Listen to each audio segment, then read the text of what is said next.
ஆனா நாளை காலை 11 மணிக்கு நீங்க வளசரவாக்கல் காவல் நிலையத்துல ஆஜராகணும்னு சொல்லி உங்க வீட்டுல 11 கண்டிஷன்ஸோடைய சம்மன் ஒட்டப்பட்டிருக்கு. ஒட்டப்பட்ட சம்மனை சில வினாடிகள்லயே கிழித்ததாக ஒரு குற்றச்சாட்டு. அதன் பேர்ல உங்க காவலர், உங்க வீட்டில் இருந்த காவலர் ஒருவர் அதை கிழித்தாருன்னு சொல்லி போலீசார் அவரை இப்போ கைது செஞ்சு கொண்டு போயிருக்காங்க. இது உங்களுடைய விஷயம். இதெல்லாம் அவசியமற்ற ஒரு என்ன சொல்கிறது, இது கேவலமான நடவடிக்கை. இதெல்லாம் அவங்க இதே வழக்குக்கு ஏற்கனவே 3 மணி நேரம் விசாரித்து எல்லாத்தையும் பதிவு பண்ணிக்கிட்டாங்க. அப்புறம் திருப்பி அதே வழக்கு தான், அப்புறம் திருப்பி அதே தான் பேசணும்.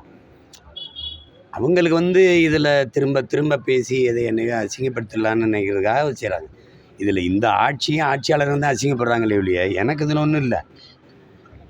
இப்போ நீ இவ்வளவு தீவிரம் காட்டுற நீங்கள் அந்த அண்ணா பல்கலைக்கழகத்தில் இந்த பொள்ளாச்சி பாலியல் வன்கொடுமையில் நடந்த இந்த பாலியல் இதெல்லாம் இவ்வளோ தீவிரம் காட்டலையே. நான் ஏற்கனவே ஒரு அழைப்பானை கொடுத்தாங்க, கையெழுத்திட்டு சொல்லிட்டு தான் வந்தேன். இதற்கான திட்டமிட்டேன், வர முடியாது, வந்தவொடனே வாரேன் அப்படின்னு. ஏன்னா எனக்கு வேறு நாட்டுக்கு போய் தலைவராக முடியாது, உங்களுக்கு தெரியும், கடவுச்சிட்டு இல்லை. தினந்தோறும் உங்களை சந்திச்சுக்கிட்டு இருக்கேன். இதில் இவ்வளோ விரட்ட வேண்டிய அவசியம் என்ன இருக்குது? இந்த அரசு இது மாதிரி வேறு எதுலையாவது நடவடிக்கை எடுத்துருக்குதான்னு நீங்கள் பாருங்கள். எவ்வளவு கேவலமான ஒரு ஆட்சி அதிகாரத்தை நடத்திக்கிட்டு எந்த சிக்கல்லையாவது பிரச்சனையாவது இப்படி பண்ணியிருக்கா? வரேன்னு சொல்லிட்டேன். என் வீட்டில் என் மனைவி, என் பிள்ளைகள்லாம் இருக்காங்க, அவ்வளோ பேர் வேலை செய்கிறவங்க இருக்காங்க. நான் இந்த கிருஷ்ணகிரியில் தான் இருக்கிறாங்கன்னு இங்கே பாதுகாப்புக்கு காவலருக்கு தெரியும், அங்கே இருக்கிறவங்களுக்கு தெரியும். இப்போ என் வீட்டில் என் ஓட்டுற சேட்டை தானே. நீங்கள் ஒட்டிட்டு போன பிறகு என் வீட்டு கதவுல இருக்கிறத அங்கே வேலை என் தம்பி ஒருத்தர் கிழிச்சிருப்பார்.